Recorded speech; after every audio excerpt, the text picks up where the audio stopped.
so check it out. I want to bring up and just highlight one story before we bring Sam Shoemate in. We've had a series on the real Gregory Toney, the sheriff of Broward County. Part 5 dropped today. There's 2 more parts, but check that out on the Miami Independent, miamiindependent.com, our Florida paper, and find out what's going on in Broward. It looks like the Terminal CEO is ready, so I'm going to bring him in. How you doing, Sam? Hey, I'm doing pretty well. Thank you. Thanks for coming on and coordinating or connecting with us. I wanted to get you on because I saw a story you did on X about the fake JAG officer, or not the fake JAG, but the JAG that was, doing some stuff that was outside of his oath, let's say. So can you just tell us how that went down? Yeah. This one was actually not my story. It was okay. Some friends of mine, and I hosted it for them. But basically, they reached out to me after they'd had an incident with basically just some guy talking trash, being ugly on social media, and they came to find out that this was a guy who had a very vile footprint. Going around just writing things that you wouldn't write if it was in your name. We see a lot of that on social media, obviously, but just some very vile behavior, some things he was saying. And anyways, he picked a fight with the wrong guy, got in his DMs, and they weren't having it. So there was a deal. There was a bit of sleuthing that took place behind the scenes, and some folks came together who do this, I'll just say, professionally, and uncovered his digital footprint, and he was not as anonymous as he thought he was. And so they ended up outing him, and the context of this is he was a new JAG officer. I believe his rank was lieutenant junior grade, so 02 in the Navy, active duty, and he basically said that he was going to hunt down ICE agents. That's a pretty serious threat in the context of everything going on with LA and everywhere else around America right now. But specifically for an active duty JAG officer to say something like this was pretty crazy. So, and this guy was like, what, just a few weeks in the DOD, right? I mean, he was, maybe I'm wrong on the time frame, but I mean, he wasn't long-term in position. He was like some lawyer and with the other background, and then came in as a JAG. Well, probably a little under a year, but about a year. Yeah. He had taken his oath about a year ago, and he had posted about it on LinkedIn. And they found his actual accounts and stuff like that. So he had not been in very long, but he was old enough to know better. I'll put it that way. He was an actual lawyer. Right. So what else are you tracking? I mean, there's a lot going on inside DOD. I mean, we could spend all day, but the recent commissioning of a bunch of tech executives caught my eyes also. But what are you tracking right now? And tell people what you're doing from a greater standpoint. What are you focused on these days? Well, let me talk, since we're on the topic of the JAG Corps. Let's talk about the JAG Corps. Yeah. And I'm just recalling this off the top of my head, but if you back up and you look at what the JAG Corps has been involved in over the last decade, but specifically under the Biden administration and some of the things they were involved in, they were the architects of everything DEI and critical race theory centric, and they had put out all of this propaganda to the forces that basically said what is and isn't partisan, meaning what you could and couldn't do as a service member legally. And a lot of it, we're even seeing it now with a recent post by what was put out by the 82nd Airborne after Trump's visit, where the JAG on that installation said that, BLM and a couple other crazy things were not issues as far as supporting them or anything else. And we know BLM is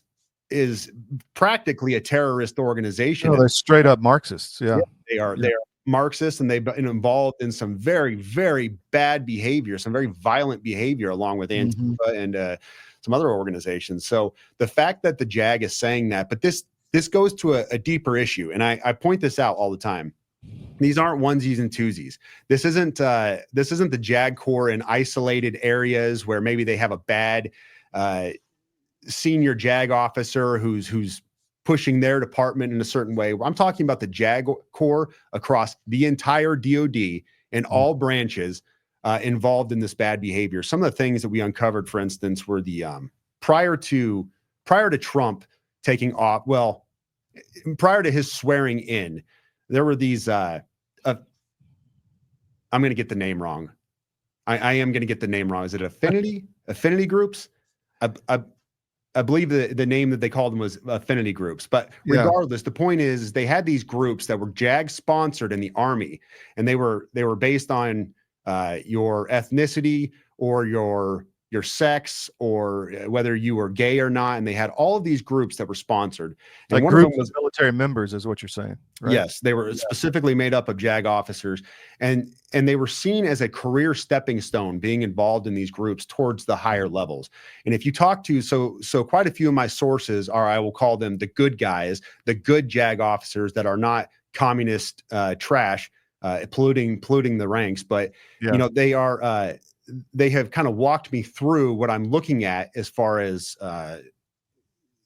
how it works, the stepping stones to being in these senior legislative positions and advising senior members of Congress and the Pentagon and all these other things. And these affinity groups were responsible for, pushing their key people into these spots. And in fact, General Berger, who was the TJAG of the Army, the senior guy, he was one of these guys who had not only actively endorsed and condoned these groups, but he had made some pretty wild statements about how he was basically structuring it so that the next TJAG of the Army would be a female, and it wasn't because he had a good JAG lined up. It was any female. He just wanted that position held by a female for those DEI purposes. And when I got some text messages from some of these groups, and some of these field grade officers were conspiring, and what they flat out said in these groups was, this was in response to Trump's executive orders as far as transgenders in the military, but the LGBTQ group was specifically working behind the scenes to counter what Trump was doing in his executive orders. Wow. So we have a JAG sponsored up until he took, now the JAG Corps in the Army does not officially sponsor them anymore, but all of the same people are in the same positions. Yeah. And so Go ahead. Oh, I was going to say, so Hegseth didn't take any action on that, but no, nothing has been done about this because effectively they don't exist anymore. They do exist in name only, but they're not actively endorsed by the JAG. But that LGBTQ group, which was already formulated, is said by these majors who are having this conversation that they are working to counter what Trump has done with his executive orders. And that's crazy to me. So you have the field grade and the flag officer ranks of the JAG Corps. We have substantive proof are working behind the scenes to counter what the commander-in-chief is doing in the military. Yeah, unreal. How is that not a coup? It is. Well, it's there's a whole bunch of things there. So where does that stand? I mean, is that all that information been presented to the right people that you trust, or it has been sent forward? And what I know from conversations I've had is that there were a lot of setbacks in there were a lot of setbacks in SecDef's office. Obviously, Signalgate hit him pretty hard, and they spent an inordinate amount of time spending on that one, trying to deal with the fallout of what happened with those signal messages. So they were focused on a lot of other things than the work that needs to be done. But which was intentional. But what I find most upsetting, though, is the fact that Secretary of Defense, Hegseth's official channel, whether he said it or not, came out and said that we have gotten rid of woke in the military. Yeah, I saw that. Yeah. And I'm saying, SecDef, we have not gotten rid of woke in the military. It has gone to ground. It is hiding out, and it is waiting till it can resurface. Everything that has been built over the last 4 or 5, however many years, as far as DEI, critical race theory, was archived. It wasn't even deleted. This stuff was archived, and it is just waiting to pop back up under a new administration. But they are absolutely in charge, in control. You have an out of control JAG Corps across the entire military. And I could talk about the Navy's JAG Corps and the TJAG who just left there and all of his bad. There's so many things to talk about in the JAG Corps specifically, but we're not talking about just officers alone that are bad actors and are espousing Marxist, communist ideology. Talking specifically about the guys who write the policy and advise command teams at every level. The JAG Corps is they are, well, I guess a wolf in sheep's clothing. That's the best way to say for it. our audience's sake, a JAG is a Judge Advocate General. It's essentially military attorneys that advise the officer corps, as you said, and they're almost like political Zampolits, right? I mean, political officers that've been put in the command structure to enact a certain agenda. And there was a lot of the high level JAGs were fired by Trump, right? But only at the top levels, and then there's been pushback on that. Yes, there's a lot of pushback on that. So Berger was one of them who I was talking about. Really? So how do we? What's your thoughts on how to get rid of those embedded at the lower levels? Just one by one, or what? It's not the lower levels that I'm concerned about. It's the field grade officers that I have the biggest issue with. And I would say initially, yes, you have to make an example of these guys, because they're putting this stuff out on not anonymous accounts, in true name accounts. Your government doesn't care about you. That's why you need a medical emergency kit. It contains life-saving medications like ivermectin, Z-Pak, and antibiotics. Stock them before they block them. We recommend you take this moment to do what we're about to do, which is enjoy an Alp.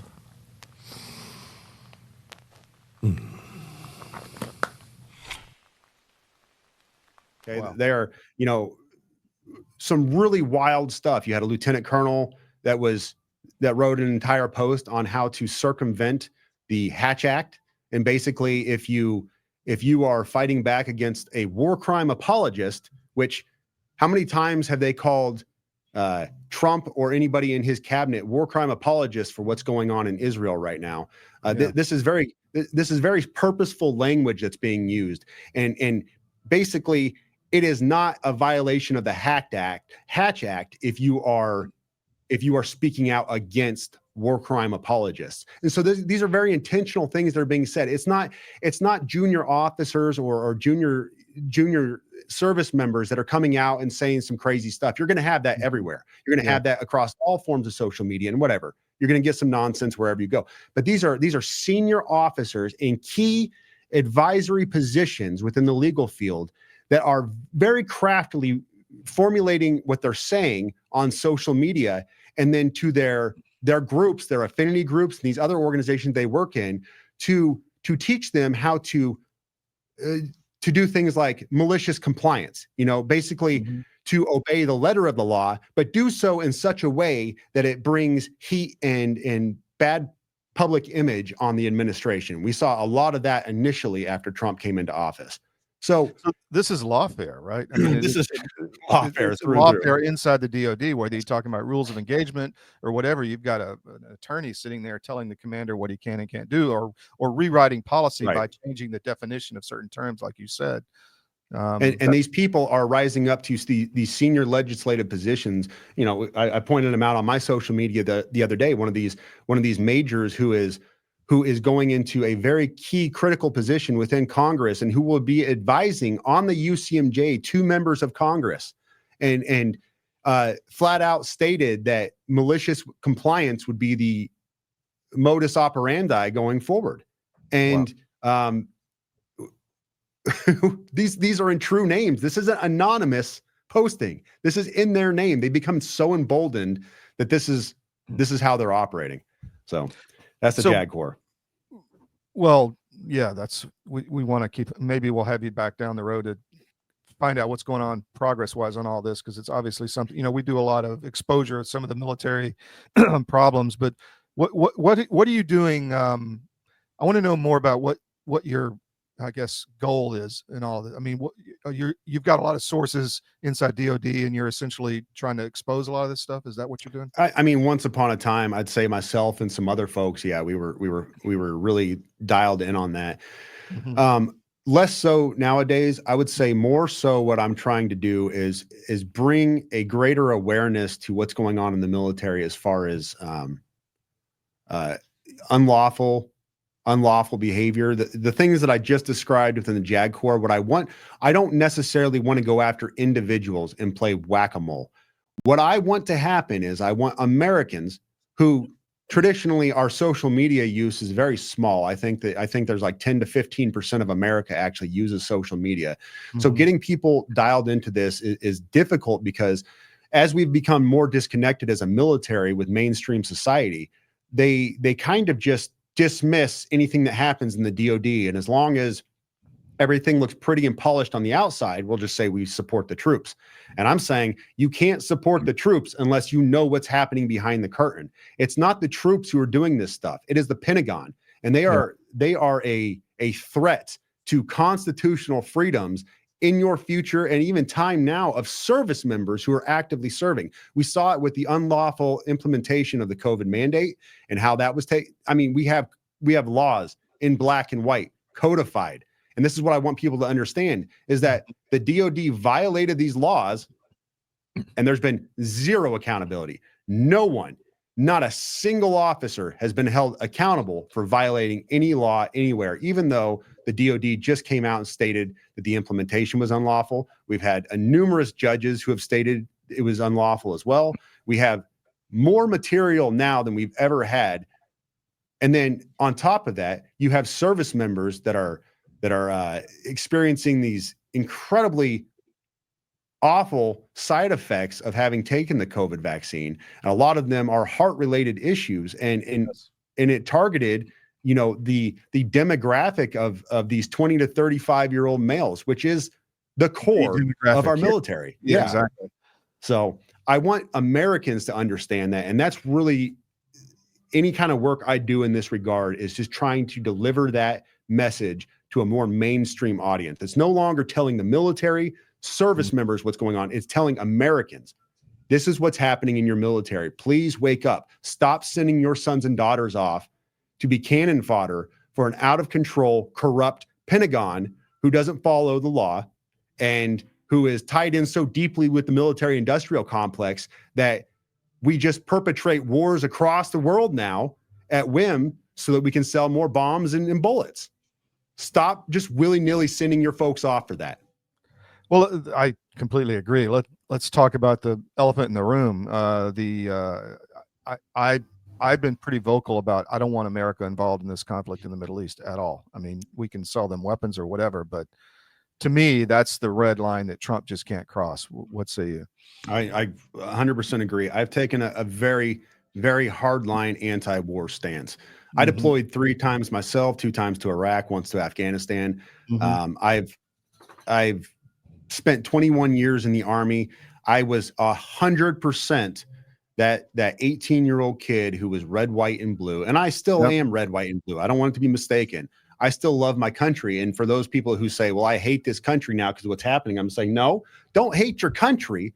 You can hate elements of the government or people that are trying to destroy your country. By all means, go after them, but don't hate your country. That's the real patriotism, right? Yes. When you're actually standing up and fighting for what's right inside our own government. This is my flag. This is my country. Yeah, I served. I want to see it preserved. I don't want to see it destroyed by these Marxist communist elements that have come in and tried to take it over, by the rampant Satanism and everything else that has overtaken our education system and tried to corrupt our kids. You know, like, so as far as the war machine goes, 100% there with you. It is a red line. I do not want to see more of my brothers and sisters sent off to the Middle East to die for something that doesn't have any bearing on our well-being as Americans. Okay.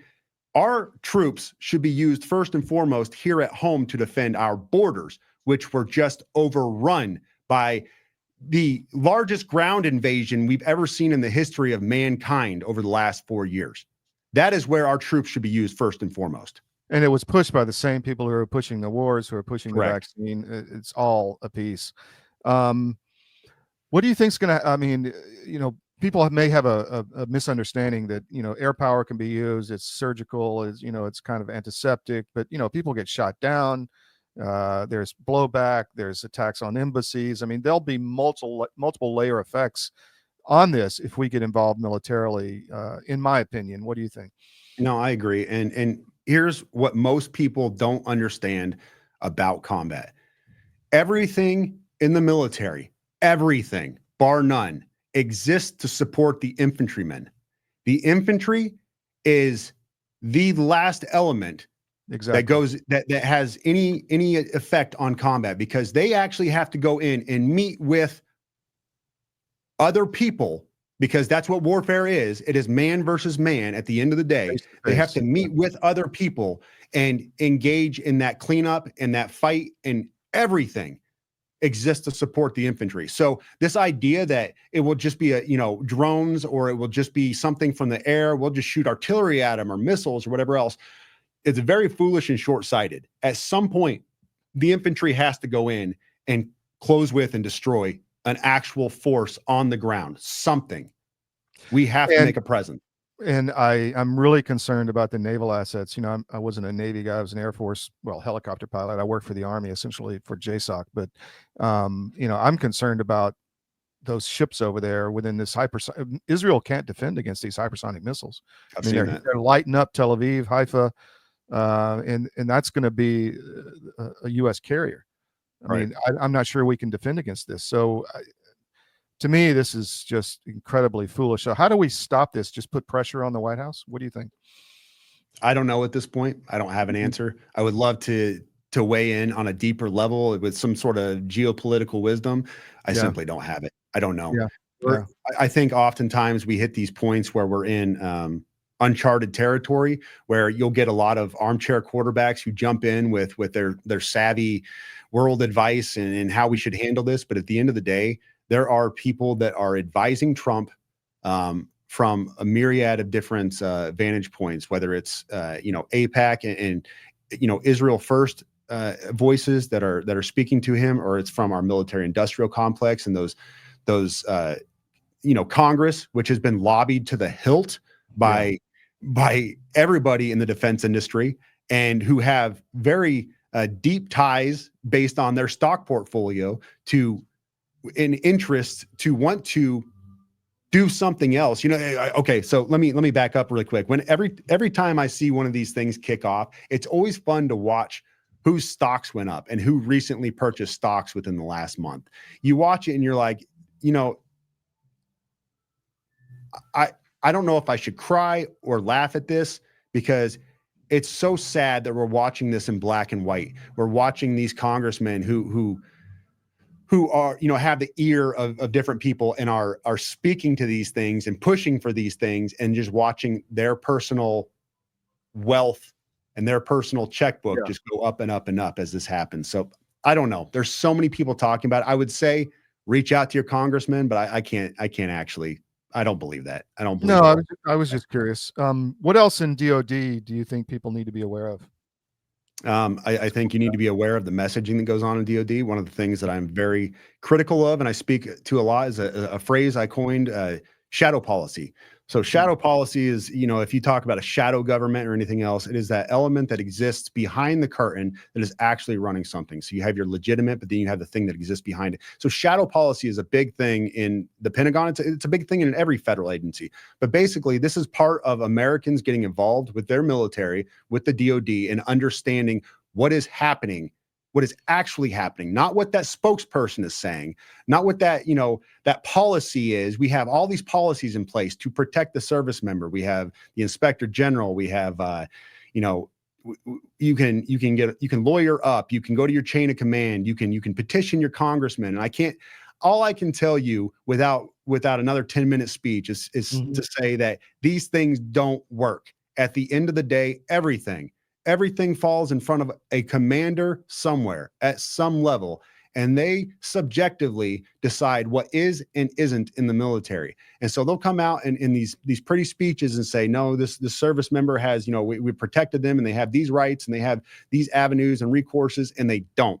Because I have talked to thousands of service members who have exhausted every recourse available to them and nothing works. And it's not just because they don't get the outcome they want. It's because there's no due process. There's no due process. People lie. A congressman will just instantly turn off the valve as soon as a general reaches out to him and says, everything's good here, sir. No problem. And okay. Your general said everything's good. It's a terrible process. And the last thing is UCMJ is very broken. It is not it is not what it was intended to be, and it is not what it used to be. I will say that the kind of integrity and the kind of men who were adjudicating these UCMJ issues 40, 50, 30 years ago are not the same caliber of men we have now. They don't have the same levels of integrity, of just core values, and a lot of service members are paying the price for that. That is the core problem. It's the lack of honor, lack of integrity, whatever you want to call it, that's what surprised me the most over the last 5 years, is just this guys, you know, Milley and all these people committing treason essentially and getting away with it, unfortunately. Right. But where does that come from? I didn't grow up that way. You know, I'm older than you, and I think this whole vax thing is some kind of DOD behind it. I mean, I think it's some kind of clinical trial that they're pushing. 100%. Continuing to put all this out, and there's some agenda obviously behind it. Hey, Sam, thanks for coming on, man. I really appreciate it. Anything else you want to get out before I let you go? Got a big documentary coming up specifically related to what was done in the military. I couldn't tell you when it's coming out, but you're gonna hear and see some stuff specifically about what you just said, and I can't wait. So be looking out for that. It's gonna be a good one. Keep us in the loop on that. We'll have you back. Absolutely. Thanks, man. Take care. Thanks. Ciao.